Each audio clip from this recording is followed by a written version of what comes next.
On Halloween night, 1979, 16-year-old Shirley Lynette Ledford made one fatal mistake, trusting the two men who offered her a ride. 48 hours later, a jogger found her naked remains on a random front lawn in Sunndale, California. Posed with her legs apart, her mutilated corpse lay in an ivy patch. No one could have imagined the horror she endured. No one wanted to. This was the doing of Lawrence Bittaker and Roy Norris. These weren't just some crazy criminals. Pennsylvania-born Bittaker was found to have an IQ of 138 and was alleged the brains of the team, while Norris, who was from Colorado, was the muscle. The two met and became friends in the worst possible place men can go to make friends: prison. But how did they meet there? Was it fate or something else? To answer that, we have to dig deeper. Shortly after his birth, Lawrence was adopted by Mr. and Mrs. Bittaker. George worked in aircraft factories, which required the family to move often, from Pennsylvania to Florida to Ohio and finally to California. Even though he performed great academically, Bittaker dropped out of high school in 1957 after several run-ins with juvenile authorities and police. Shortly thereafter, he was picked up for car theft, leaving the scene of a hit-and-run accident and evading arrest. He was imprisoned in the California Youth Authority until he was 19. The FBI arrested Bittaker in Louisiana several days after his release for violating the Interstate Motor Vehicle Theft Act. Convicted in August of 1959, he was sentenced to 18 months in an Oklahoma federal reformatory. His behavior there soon got him transferred to a Missouri medical center. He was released after serving 6 months of his sentence. In his next conviction in 1960, a psychiatric evaluation determined Bittaker to be paranoid and borderline psychotic, with little control over his impulses. Despite these findings, he was released in 1963. Every time he was picked up and put into prison, he would be given a psychiatric evaluation and determined to be borderline psychotic. Multiple other convictions kept him in and out of jail, the worst one being the one where he was arrested when he stabbed a supermarket employee in the parking lot. Bittaker had stuffed a steak down his pants, and the employee had followed him outside and tried to stop him. The man survived, and Bittaker was convicted of attempted murder. He met Norris while in prison at the California Men's Colony in San Luis Obispo.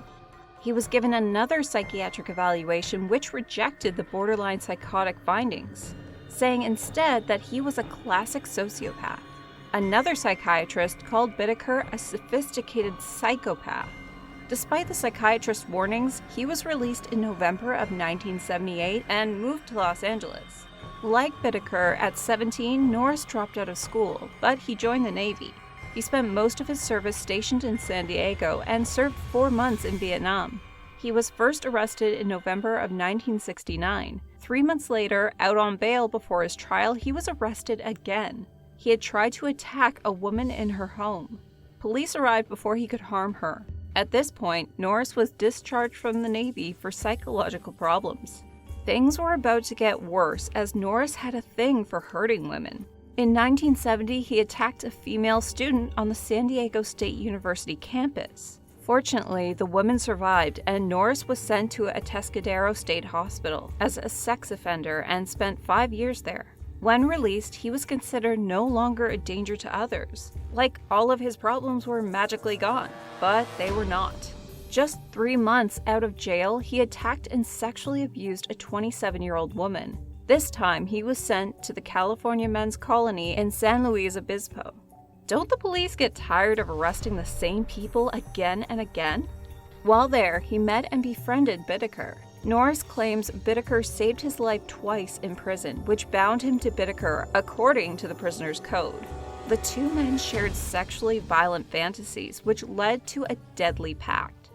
Upon release, they planned to sexually abuse, torture, and murder teenage girls, specifically one girl of each teenage year from 13 to 19. Norris was released in 1979 and moved in with his mother in Los Angeles. This is where it is believed he began an incestuous relationship. The most atrocious crime was about to start as Bittaker contacted Norris and continued their prison friendship on the outside. They partnered up and hit the road in California in a van they'd chillingly nicknamed Murder Mac. From February to June 1979, this menacing duo picked up more than 20 female hitchhikers, not to assault, but to practice luring girls into the van. They also used this time to search for desolated locales. In April, they discovered a secluded fire road in the San Gabriel Mountains. Crowbar in hand, Bittaker snapped the lock on the gate to the fire road and replaced it with his own. All they needed now was a victim. They were basically searching for victims to torture and kill. Nothing more, nothing less. Their motives were rotten and nothing was going to stop them. Laura Brand, a criminologist who frequently appears throughout the Toolbox Killers on Peacock, met with Bittaker and he told her all about their vicious crimes. On June 24th, 16-year-old Lucinda Lynn Schaefer left her Presbyterian church meeting in Redondo Beach. She could not have known the evil that awaited her. After Bittaker and Norris had finished constructing the bed in the rear of the van, beneath which they placed tools, clothes, and a cooler filled with beer and soda, they drove to the beach around 7:45 p.m. Lucinda was walking down a side street, and Bittaker remarked, "There's a cute little blonde." After a failed first attempt to lure her in with drugs and beer, he tried again, this time with force. That moment sealed her fate. With bound wrists and ankles, her mouth duct-taped, Lucinda had no way to defend herself. What happened next was extremely graphic, so we'll not get into the details.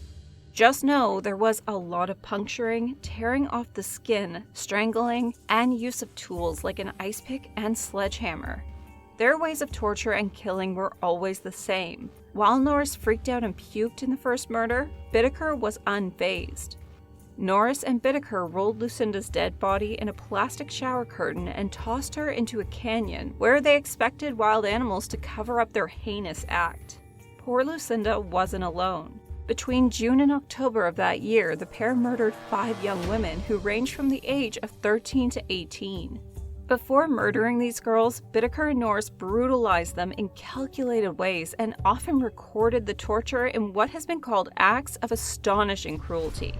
Other victims included Andrea Hall, 18, Jacqueline Gilliam, 15, Jacqueline Lee Lamp, 13, and Shirley Lynette Ledford, 16. Investigators have not yet found the bodies of Schaefer or Hall. Norris was a prolific painter. Much of his artwork sent to Barbara Dickstein often depicted his victims before and after they were tortured and murdered. He would paint clues into the artwork, some of which were incriminating and indicative of his crimes. Included in all of these paintings and drawings was his murderous calling card, a pair of pliers, which both men used as a torture device in the killings. In his letters to Barbara, Norris writes that he drew a number of hidden clues purposefully left but never found by police at one of the crime scenes. Laura Brand admitted, "I only heard a 32-second clip of the Ledford tapes, and it felt like somebody was reaching inside of me and squeezing my insides. It was gut-wrenching. I was sick just from those mere seconds. This was a severe case of torture, even for serial killers." The Toolbox terror that had gripped Californians ended on November 20th, 1979, when Bittaker and Norris were busted. The charges came about after Norris told a prison friend about his and Bittaker's crimes, and that friend, shaken by what he heard, went to authorities. Norris later flipped on Bittaker.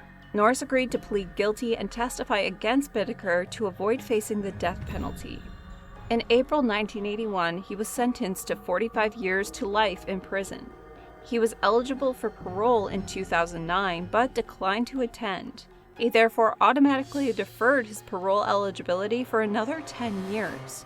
Norris was denied parole in 2019 and died of natural causes on February 24, 2020, at the California Medical Facility. Laura Brand revealed before his death, Norris began to change his story, claiming he was under the influence of drugs when the murders were committed. Brand claimed that Bittaker had even more horrific plans before finally getting caught. He was going to buy acid to burn out the eardrums and eye sockets of his next victims, she said. He was going to build an underground compound to hold girls and torture them. And he believed he had the brains to pull it off. Bittaker faced 26 charges, including 5 counts of murder, 5 counts of kidnapping, criminal conspiracy, rape, oral copulation, sodomy, and being an ex-felon in the possession of a firearm. He was convicted on all counts and sentenced to death on March 22, 1981. Bittaker was always the crazier one. When he was not busy drafting appeals, he amused himself by filing frivolous suits against the state prison system. There were more than 40 in all by October 1995. In one case where he claimed he had been subjected to cruel and unusual punishment by getting a broken cookie on his lunch tray, state officials paid $5,000 to have the suit dismissed.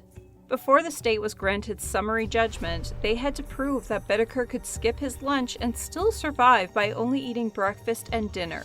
It was all great fun and cost Bittaker nothing, since California prisoners are permitted to file their suits for free. This guy sure had a lot of time on his hands.